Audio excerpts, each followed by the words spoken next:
Okay, hi. Okay, the speaker's working, just making sure it was working okay. Welcome back to Spirit Lounge. It's been a bit of a break since the last videos, but we're continuing with our Upanishads series. So we're actually getting on to the next Upanishad, which is a Chandogya Upanisad. We're going into all of those. So I've pre-written all of the PowerPoint, all the slides for that. I actually did this some time ago. I had a bit of a break, so hence the gap between the last one. So you're going to be getting quite a lot of videos today, hopefully, and this week. So we'll be finishing that entire Chandogya Upanishad. So let's jump straight into this. So let's put that on there. Where's the PowerPoint? Hang on a second. Okay, here we go. Okay, so this is the chapter 1 of the Chandogya Upanisad.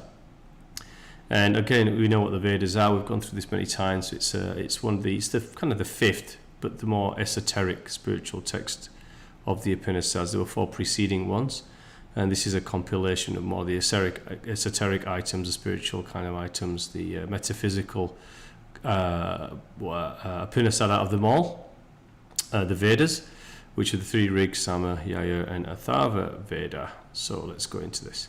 Okay, so the Chandogya Upanishad, it's connected to the Sama Veda. It takes a lot of the contents out of some of the ritualistic content, the practices out of the Sama Veda, and it has 10 chapters in it, and I think there's 10 or 9 that I've put through. And the first 2 deal with sacrifices and problems with the liturgy, which is the scripts, the chants, there's the statements and the forms of worship that they have, and other doctrines, and the other 8 constitute the actual Chandogya Upanisads themselves. You'll find some repeating statements in these. I've noticed some chapters were different variants of what we've already been through in the previous Upanishad that we went through. So you'll recognize some. And there's some repeating patterns. I didn't put everything in here because there were a lot of repeating patterns. So let's go straight into this. So chapter 1. So I hope you guys can see this. I have to make the text a little bit smaller than normal because just to get things into lesser slides. But I hope you guys can see it. If you can't, if it's problematic for you, then let me know what you can and can't see, and then I'll change things accordingly. Let me just and put your comments into the chat window if you need to, and I'll be able to pick those up. Okay, so this is the first. Chapter 1 is the syllable Om as the Udgitha. Udgitha is really the chant or the ritual or the hymn. It's the sound. So he's saying it's describing the Om within the overall ritual, which is the Udgitha. So Om, one should meditate on the syllable. One sings at the loud chant beginning with Om. So within the Vedic and actually even the Hindu faith, Om is a very it's kind of an important symbol which I have around my neck, which I've often said. This one here is the Om symbol. It has meaning for me. For me, it's the meaning of it's the sound of God, or the sound of the universe, or the sound of the all. It's a Om. It's a vibratory, deep vibratory sound, but it's also used within the Vedic rituals and in the chants. The sounds are vibrations, and so the way they describe the words, they're all vibrations and performed in certain ways within the hymns and chants and prayers. They pronounce them in a certain way to create spiritual vibration and sound to draw in spiritual energy, and that's what the Om symbol is. Many people use it for meditation and other reasons as well. So the Om syllable. So this is a comment from the author. And by the way, this book is very good because the author, I read all of his subtexts and all of his comments and sub-comments that he makes in between passages and also between chapters and paragraphs. And they're actually pretty good. I agree with a lot of it, not everything, but I will pull it all out. And he says the syllable Om is every recital of the Vedic chants begin with this word Om, not every. The symbol of the Supreme. So yeah, for me, it is a symbol of the divine. There are many symbols of the divine. They depend what they hold for us. So there's no one all auspicious symbol. It's whatever resonates with us and whatever we see as our connection to the divine. It's the same thing. For me, it's the Om signs. For others, for yourselves, it'll be something else. Before we attain the supreme vision of God, contemplative realization. So he's talking about, yes, we have to contemplate, we have to internalize, we have to externalize, we have to become, to really understand the realization of what it is we're trying to move towards. We have to resort to prayer and meditation, of course. Before we contemplate, prayer and meditation is a form of the beginning of that, and also during contemplation. We may chant and sing, longing for things above, keep the soul unembarrassed, continuously moving towards the God energy. In meditation, the soul is furnished with a symbol. So often it's used for meditation, the Om symbol or the Om sound, or any sound for that matter. Meditation reaches its end. There is no distraction. It's a calm, a repose. We have contemplation. In a state of calm and repose, we have contemplation. The Upanishad opens with this instruction to concentrate on the Om syllable to draw our thoughts away from all other subjects. It has a number of aspects. Om, like all symbols, covers the reality as by a veil. To those who know how to look, the veil becomes transparent. It's a very good last couple of sentences there. The Om symbol helps us through the sound and through the focus of the Om symbol. Some people focus on a flickering light of a candle. Some others focus on different sounds. Some others focus on light music. Whatever it is that helps you focus yourself internally, helps you open up what the teachings are of many philosophies or scriptures like the Upanishads. And they draw your thoughts away from the matter physical realm, which is what this is talking about. And then as you do that, the veil, remember this veil which is developed from the moment you're born, actually, the veil starts to be imposed on you, on us all. It's our purpose to remove that veil. And through meditation, prayer, gratitude and other practices is how we do it. So I appreciate, I actually wanted to put that in, it was good. Okay, to the text itself. Essence of these beings is the earth. Earth is water. Water is plants. Plants is a person. Person is speech. Speech is the Rig Veda. So the RK stands for Rig Veda, or the RK, or the hymn.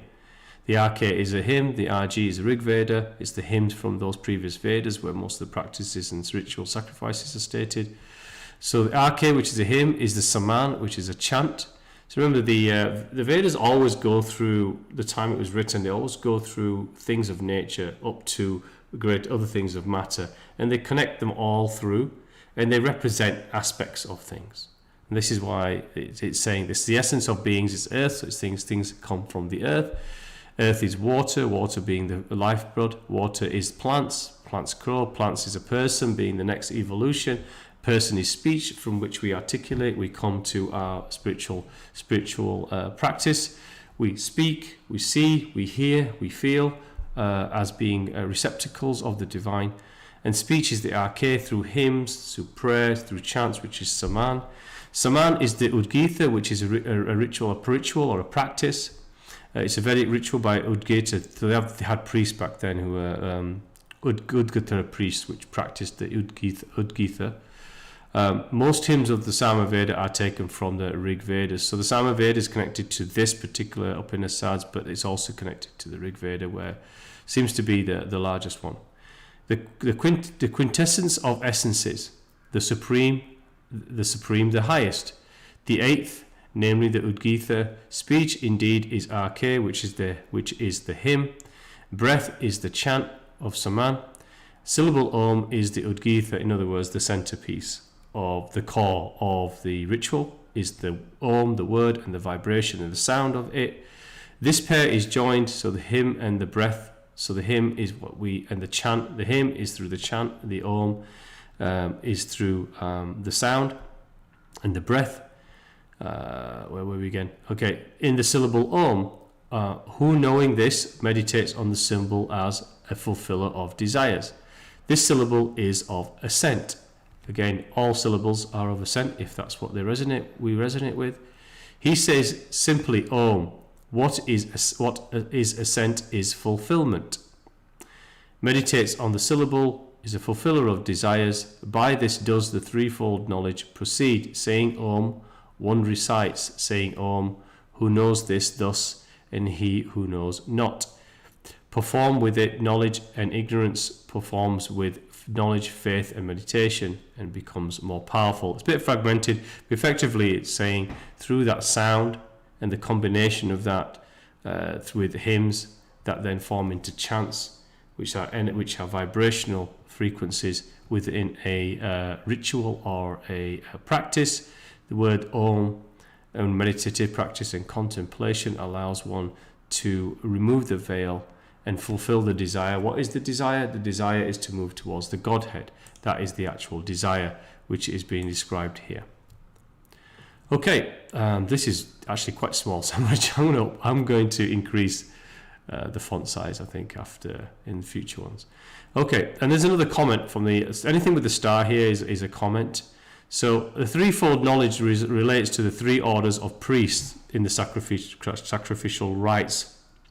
So remember, vidya or avidya is ignorance, vidya is knowledge. So vidya is right knowledge, Suddha is faith, and Upanishads is meditative insight.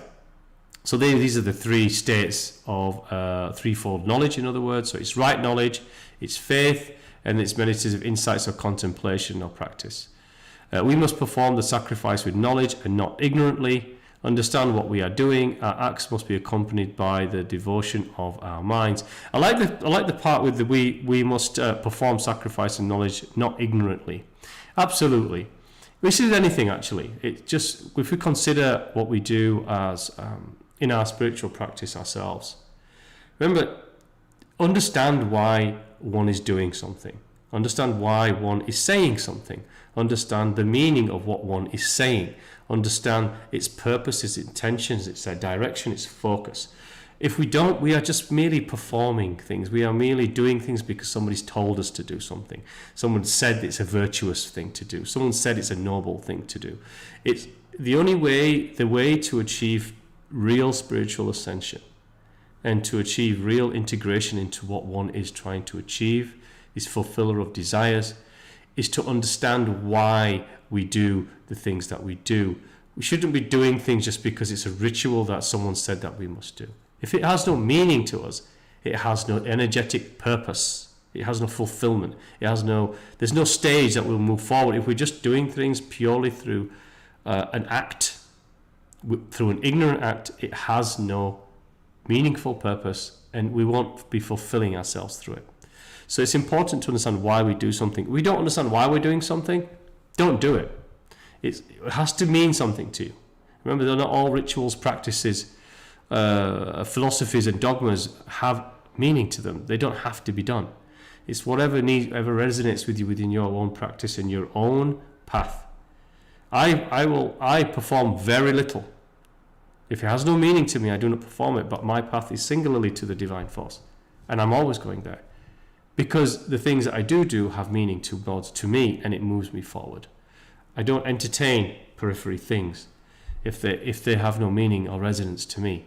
We are all different in our stages. So remember, bring in what resonates with one, but only because that will move you forward.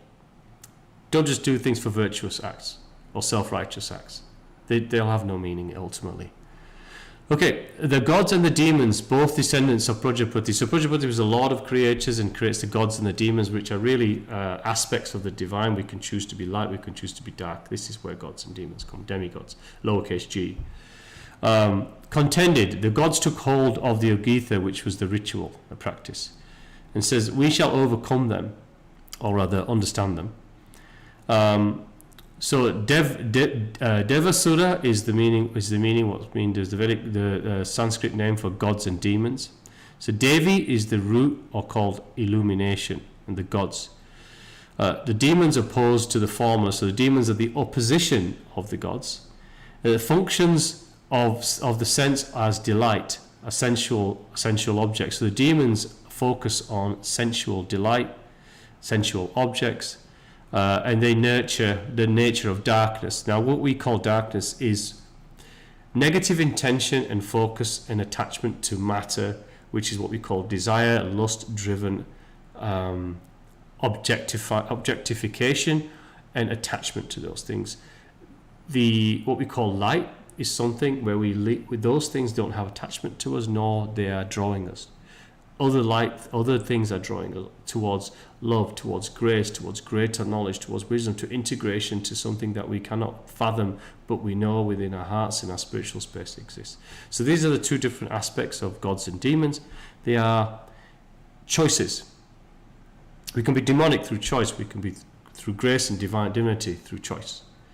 And the energies will bring towards us aspects and astral beings that resonate with the energy in which we're moving towards.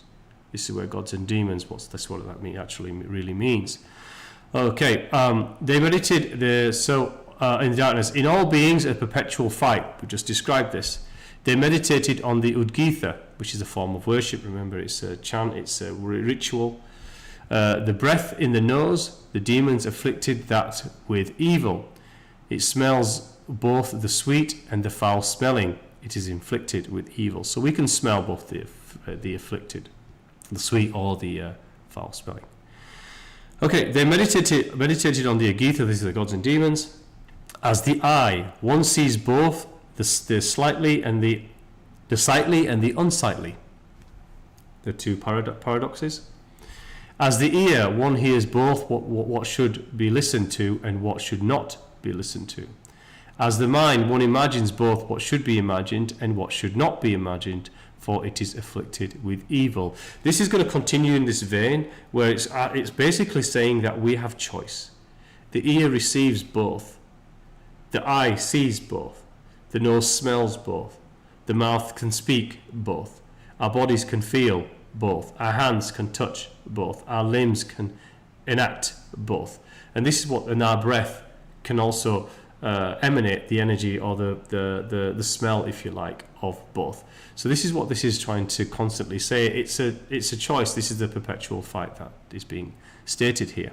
And all the scriptures that I've read so far, and the Bible will be coming straight after this, we've done the Upanishads, the same thing. Messages are all the same. We must understand we are all one. The messages are the same. It matters not which book one starts to read. The messages are always the same.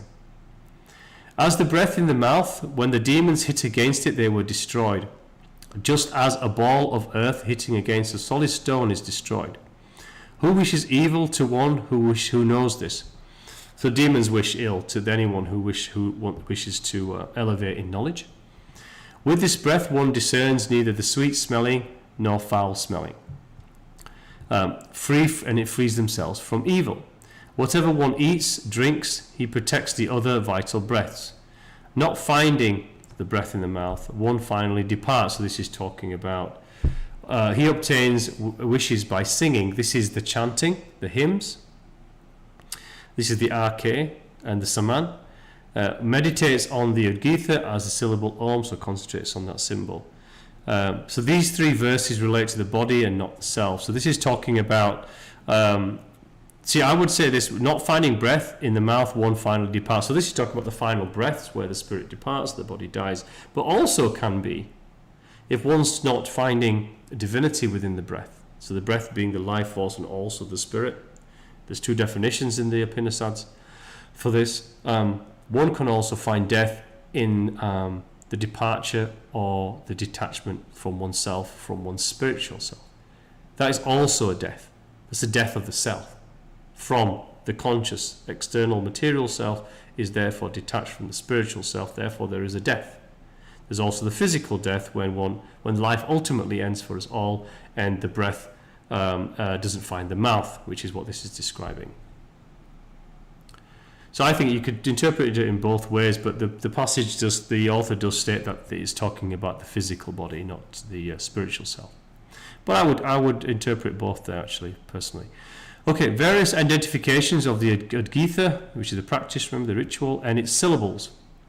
So there's a lot in the Upanishad you'll see, as we saw from the previous Upanishad, about syllables, sounds of words, how they're pronounced, the vibration of them, and how they're used within chants used within prayer, used within hymns, because they have sound.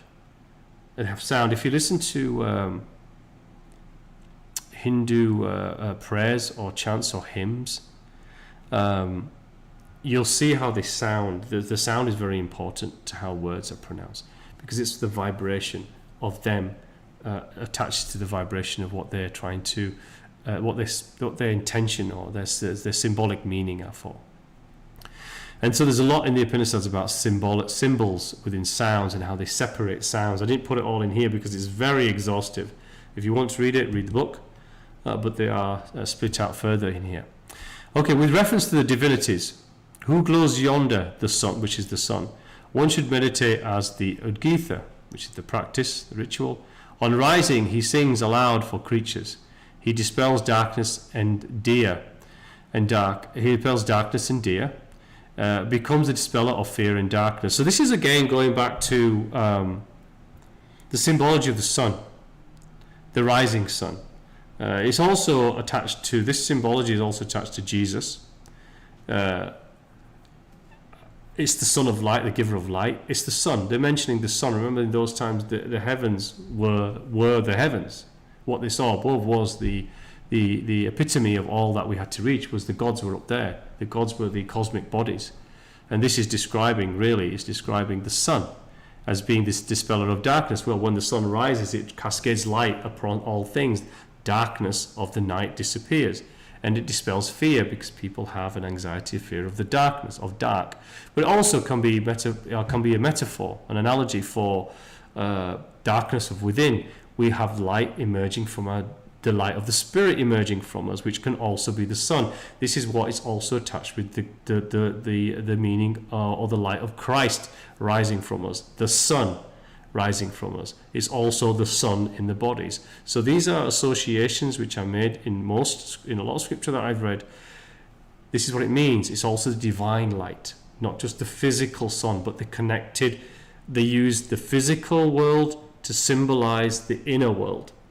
So this is connected together. So when we look at these things, look at the spiritual context of what we read and associate those, contemplate, meditate on these things, because they'll connect eventually. But remember to always try to think in these ways, not always, try to think in these ways and see if it works for you. But this is what my explanation for these things are, and why I do these, actually, because I enjoy that too. Okay, and the comment here says, who knows the sun becomes a destroyer of all fears and of the self in the shape of birth and death. The cause of fear, darkness in the shape of ignorance. I think what the author is basically saying, what we just talked about. There's the physical sun cascading light. There's a spiritual light cascading light from the darkness or the loss of ourselves as we come back into our divine space and seeking the Godhead our desire of the Godhead. One should meditate on the diffused breath as the Udgitha. One breathes in breath and one breathes out breath. The out breath, the junction of the in breath, the out breath is a diffused breath. Okay, I'll explain this, because what it actually is trying to say is, when we breathe in and out and we chant, there's an in breath, and so we're also we're uttering the in breath of the hymn, and the out breath is when we actually speak it, and the diffused breath is when we cascade that hymn out into the atmosphere, into the universe itself. So as we breathe in, we are contemplating the hymn. As we breathe out, we are chanting the Saman. We are chanting the hymn. As we diffuse that breath, it means we cascade that out into the universe. We cascade it into the divine realm, into the divine universe itself. This whole universe is within the divine, of course. So we're cascading. So the in breath, the out breath is the chant. The diffusion is a cascading out of that prayer out into the universe. So the divine realm that we're all in, it shares and integrates with that so it's being heard. So that's what this actually is talking about. So it says here, speech. So it says, when we speak, we neither breathe in or breathe out. So yeah, it's true. When we speak, we are static. The breath is diffusing out. So the out breath is a diffusion as we speak. But we are actually speaking in and out as before with the diffused breath. Speech is the hymn, RK is the hymn. One utters the hymn, RK, without in breathing, so without breathing in, or out breathing, so we're not breathing out, we're actually still. When we speak, we're still. We're not breathing in, we're not breathing out. The RK is the saman, is the chant. The hymn is the chant. One sings the saman, one chants the udgitha, which is the ritual. Whatever other actions there are that require strength, one performs them with in-breath.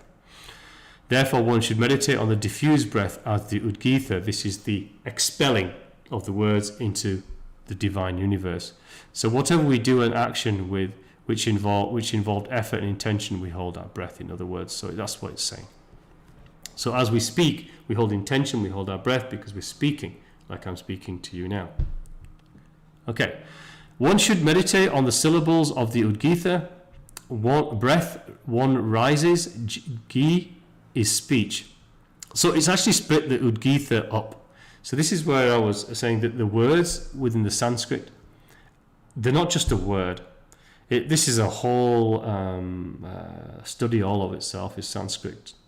The words, what they mean, the syllables within them and what they mean, the hymns that and what they mean and why the words are such. The book that I'm reading does touch it, but it must be an endless study to understand Sanskrit and what it actually means in terms of the breakdown of words. But this is what it's doing here. It's breaking down the words. So it's saying the udgitha. So it's saying the breath. The G is speech. For speeches are called giras. So it's GI is the first of the giras. So it's putting udgi. That is food. So it's the speech is food. So it's the hymn, which is the nourishment of ourselves as food to nourish our spiritual selves or to help the spiritual self rise. For on food is all established. Food is not necessarily just physical food, but it's also the food to nurture the divine within to rise. Heaven is ut, so it's also splitting that. So it's ut, gi, ta. So this is the atmosphere, the realms. So it's ut, and then the breath, the speech, and then the that is the food. So it's the heavenly speech, the hymns speaking to the heavens is the food. So udgitha. Okay, atmosphere is G, earth is Da. Da is the Raja Veda. G is also saying the same thing. G and the Rig Veda is that. Speech yields milk. Milk is speech. So in the Yajur Veda and Rig Veda, it's saying the same things, but it used different material objects such as milk to describe it. He becomes rich in food, the fulfillment of wishes. One should meditate on the places of refuge. One should reflect on the saman, which is the chant, which is the hymn. Reflect on the RK hymn, which is the hymn within the chant, in which saman chant occurs. Whom it was seen on the divinity to whom he is about to sing a praise. Reflect on the meter, which is the verse. So each chant or hymn each hymn has a verse within it, which is called a meter. There's many meters or verses within a hymn, and the total hymn, when sung, is a chant. The chant then is supported by the symbol of Om, which then together is the udgitha, which is the ritual. Okay, so where were we there? Okay, reflect on the RK hymn in which the saman chant occurs. Meters are called chandas or metras. Death saw them. Death saw them. The is the Rig Veda. I might have put a spelling mistake there. In the Saman chant is the Yajur Veda. Took refuge in sound. One learns the hymn, which is the RK. One sound Om, the same with Saman chant, same with Yajus, the immortal, the fearless. Gods become immortal, fearless. Take refuge in that syllables. Effectively, it's saying the same thing. What it's saying here is that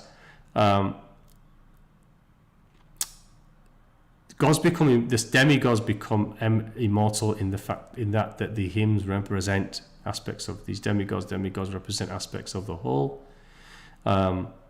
They become fearless as we strengthen ourselves through the Gita ritual, through the chanting and the hymns, which are also presented in the other Vedas, such as Rig Veda and Sama Vedas, and that's what this is effectively saying.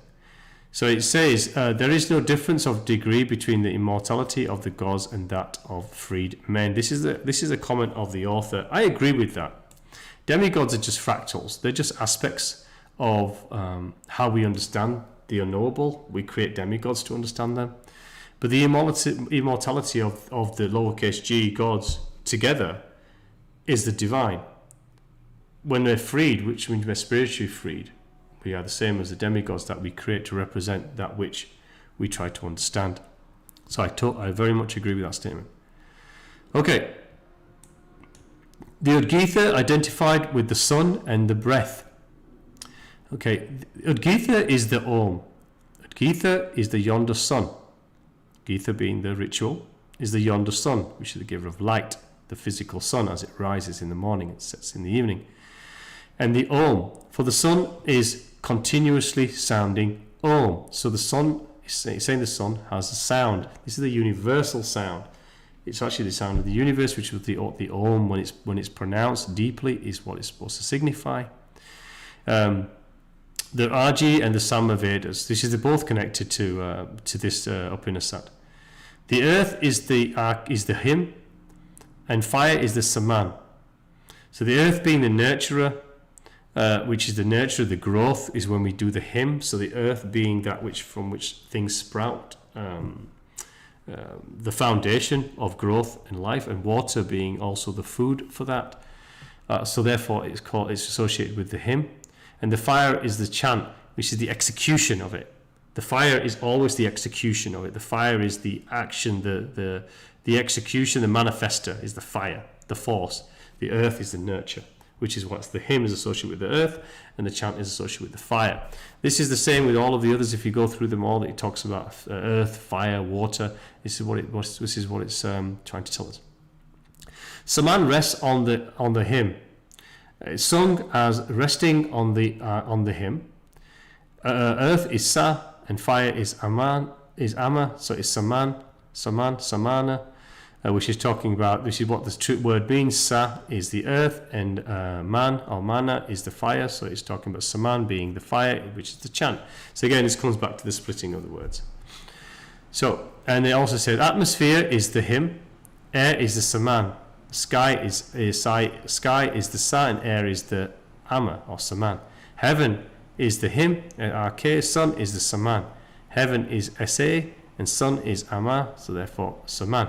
So it's just going through these iterations. So stars are the him. You split that up. The moon is the Sama, and the stars are the Sa, and the moon is the Ama, so it's Sama.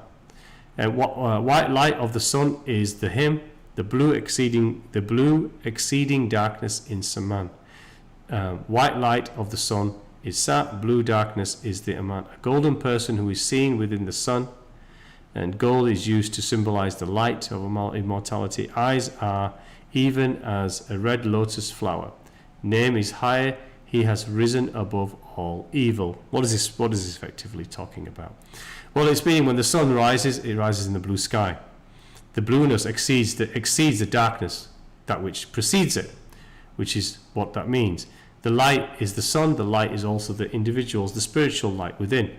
The blue darkness is the Ama. The golden person is the person that sees, is symbolized as the golden person or the golden light, is that one who has touched the light or the sun, or symbolizes the material sun, which is knowledge, in other words. What is light? What is immortality? It is the acquisition, contemplation, internalization, and integration of knowledge.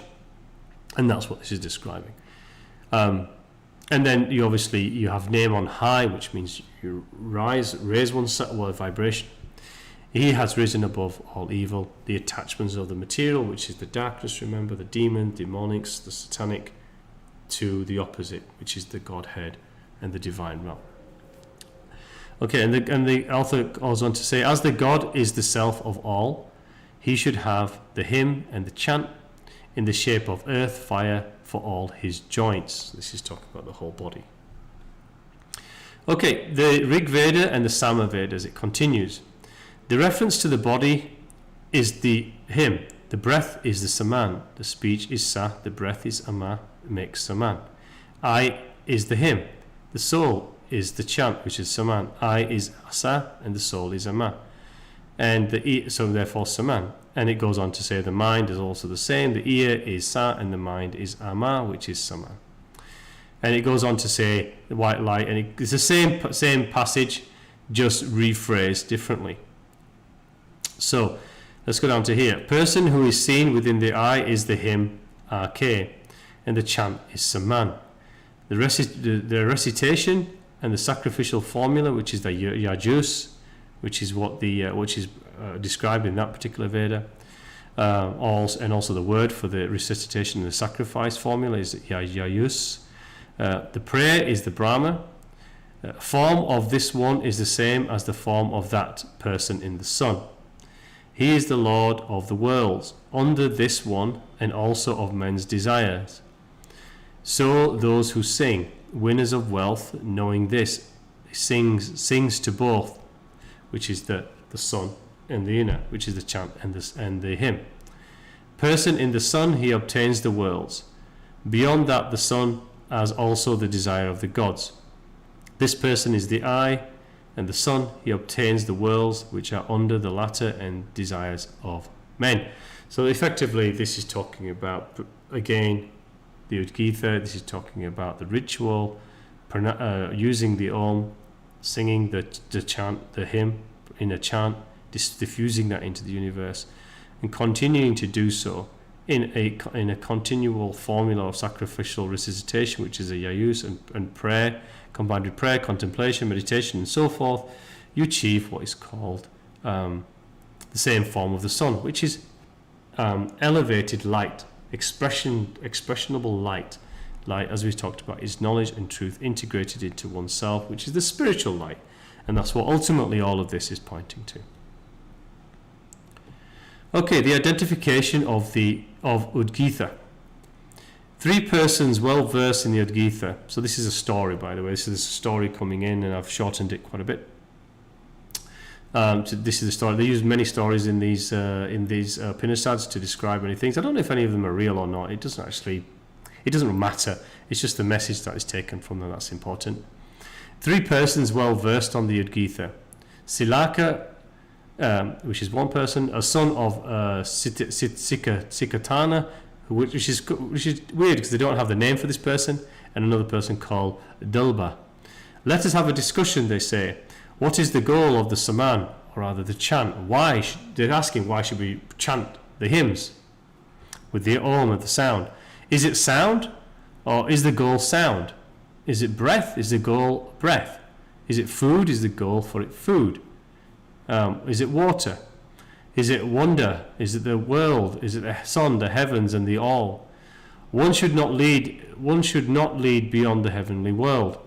We establish the Saman in the world of heaven, for Saman chant is praised in heaven. So one should not lead beyond the heavenly world. So this talking about one should not go beyond what they see as above. But they're asking questions here. It doesn't actually go on further to resolve this question, but it goes on into another passage in another page, which is this: the Udgita identified with space. So it goes on. There's multiple passages here in the next chapter where it's identifying with different aspects of the material universal experience. So it goes, what is the goal of this world? Is it identified with space, or is the goal of this the world, which is the space? The space is everything around us. It's the origin of all. It's the empty and the full space. For all these creatures are produced from space. They return back into space, i.e. they return back into the unknown, the unknowable, the unfathomable, the unobserved. Space is greater than these. This is true. Space is the final goal, is endless. Knowing this obtains the highest and best worlds. So will their state in that other world be. So in other words, that's what the last statement there is endless. This is where we're trying to understand the unfathomable endlessness of all that is, this dark space, this void that is infinite, which is the divine itself. Everything that exists materially that we observe is also in the divine, in this space. This is where this is the final goal, as it states. But it also states that what we achieve here, now, we can believe this or not, it doesn't really matter, I suppose. Everything's worth contemplation. It doesn't have to be fixed in our minds. But what this is stating is that the level of the state that we achieve here, we'll have that in the other world. We'll also have that in this world. So I am of resonance of that message that we all go to the same place. But what we achieve will transcend with us. Our transcendental aspects will go with us. But the material aspects will dissolve. And so we take what we have achieved in our spiritual state will go with us. And if we are deemed to return here from our own volition, we'll come back into that state that we left. To move forward in the passage of our eternal and infinite journey. So this is what this is saying. We do take that state forward into the other world, but we also bring it back into this. Be that positive or negative or indifferent. Okay, and so that's the end of this chapter. So I hope you found that useful. I'm going to keep plodding away through the other ones today and throughout the rest of this week. So again, the second coming, all of this, regardless of what it is us. This is asking us to move into us, to move into that light, that yonder light that dispels the darkness. Through whether that be hymn, through chant, through prayer, through ritual, through any form, any symbol, any sound, or no symbol, or no prayer, or contemplation, or just silence. Whatever it is, we have to become that. We have to understand what we do and understand what one does, not just practice something just because somebody passed it down and told us this is what it might mean. It has to mean something to us here. It has to be something that's resonant. If it's not resonant, it'll have no energetic impact on us. So become that thing and make it true spirituality. As Mahanji is saying, true spirituality is transformative. It can only be transformative if it means something to us. Otherwise, we just